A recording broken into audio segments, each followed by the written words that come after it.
And you know, Porter, I've watched so many basketball games in the past. When I first started calling it on the throw-ins, I used to call it overhead passes because in basketball, that's what you call it. Is it okay to call it an overhead pass, or is that one of those unwritten rules as a soccer broadcaster? It's always a throw-in, never an overhead pass. Yeah, I think it's a throw-in. Look at that crosser. Here's a chance. Tap, pass, shot, and wide. Hand goes up. Are they going to say it was last touched by Steel City? That looked wide to me. I didn't think it was deflected. We'll see what they say. Corner. What a break for Berber. Sure, but that you get to wonder if it wasn't tipped like that.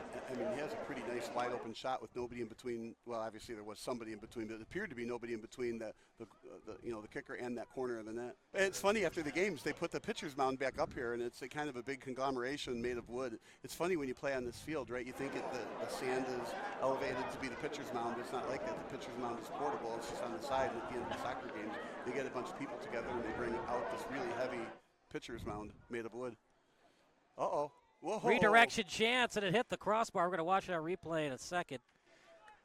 But a golden opportunity missed for Berber City. Yeah, that was a nice shot, in my opinion, on goal, but it came across the goal mouth and then got deflected. Perfect deflection. Well, perfect would have been a goal, but it was a very good deflection to hit the crossbar. Berber City has been putting a high press on, and it's been causing, it's by design, of course, and that keeps Steel City back in their own end. And that also, when you put a high press like that and the ball can't get in front to the front third. Now here's a centering pass, kicked away.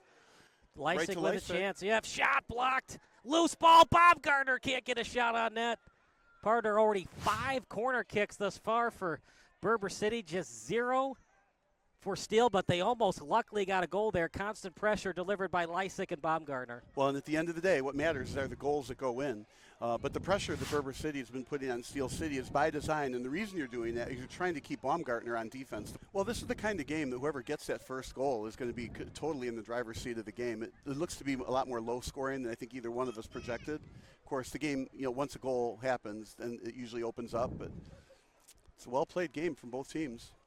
There's some numbers on the left. Left-footed pass, one-timer, and right into the breadbasket. And Koshik holding on and preserving the 0-0 draw. Another steal back from Berber City. They're just relentless today. Both players falling down. It's going to be a throw-in regardless. Yeah, that was one of those no calls that both teams are thinking, that's a little bit more than a no call, but. Here we go, another free kick. In a very good spot. You want to hit that far post. You looking for a line drive kick or up above somebody's head, far post, so that your player can either kick it in high or off his head and redirect. Good hang time. Off the post, loose ball. How about that? The goalkeeper missed it, goes off the post, but Steel City could not get the rebound goal. I feel like that couldn't have been a better kick. I mean, obviously, if it had gone 1 foot to the left, it would have been a goal from there. What a great attempt. Yeah, he was going for the goal the whole way, but it also going for, far post deflection. That was a perfect kick.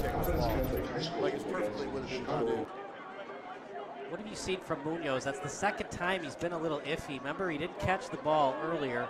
And then a minute ago, the ball just went past his arms and went off the post, and Steel City almost got a garbage goal. This might be Koshik off his hands. Koshik got a bad read on it, able to handle it. Both goalkeepers a little shaky the last couple of minutes. Yeah, it's just too easy to second guess what the goalies do. I mean, that ball's coming at you pretty fast, right? And you have to make a quick decision. And if he dives the wrong way, he can hit his head into the post and stuff like that. And, he covered what he needed to cover, the empty part of the net.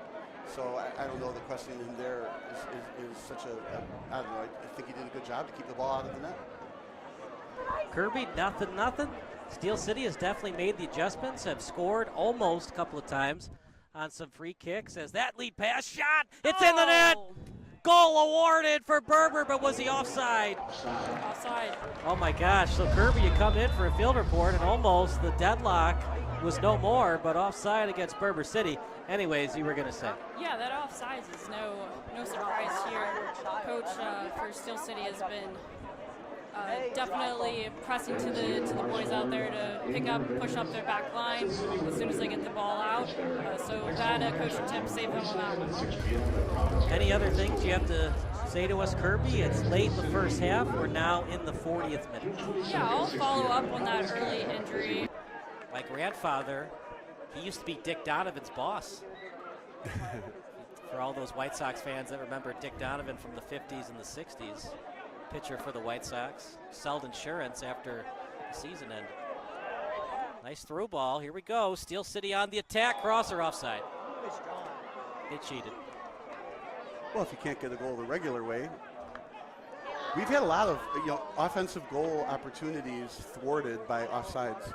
So alert line judges, and of course they need to be alert on both sides. You can't let an offside on one side go to one on the other and not get called. And went up. Are they going to call a yellow card on Steel City? No yellow card.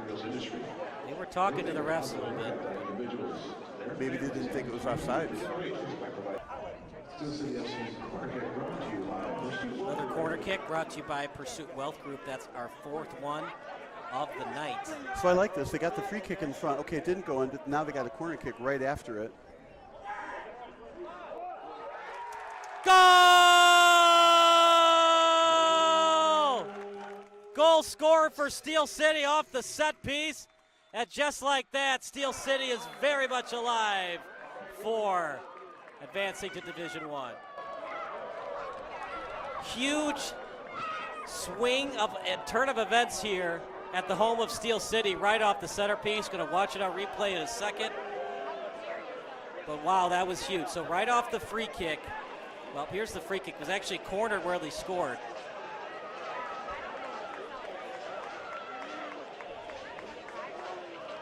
So they like to row the boat. Right. Well, it looks like they got a yellow card on the substitute on the celebration. Right, but so here's the left-footed kick. And it just kind of found its way to the center. Well, it was intentionally headed in, and it was a very, very nice play. I mean, I think if I'm the goalie, I try to get that on a fly, but there was enough interference in between him and the ball. He couldn't get to it with his arms up high, and it's a goal. Now 1-0. Now Berber City is up against it. So I think you'll continue to see even more pressing from Berber City now.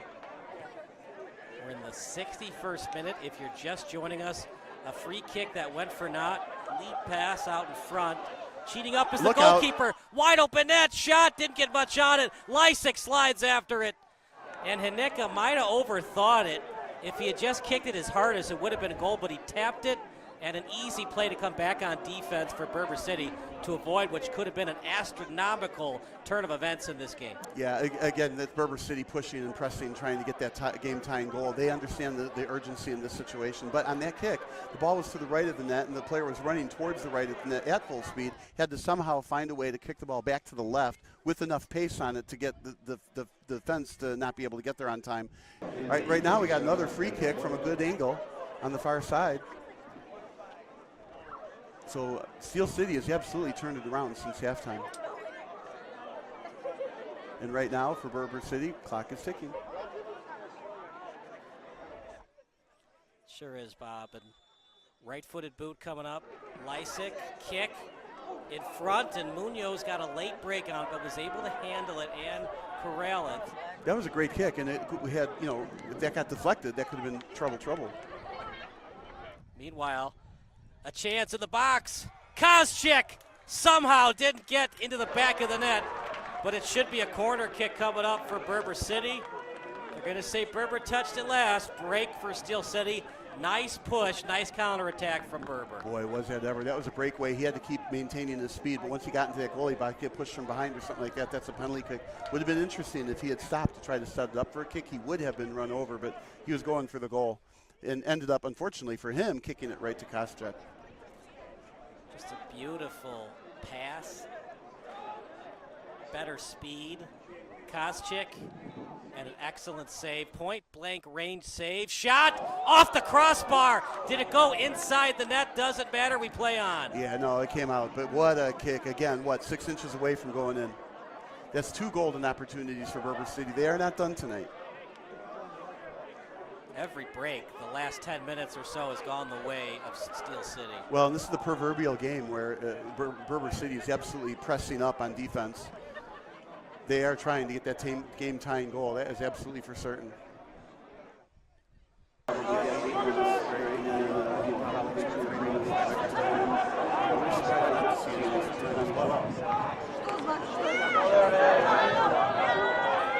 the game-tying goal. Wow. Excellent kick and a goal, and it's all tied up.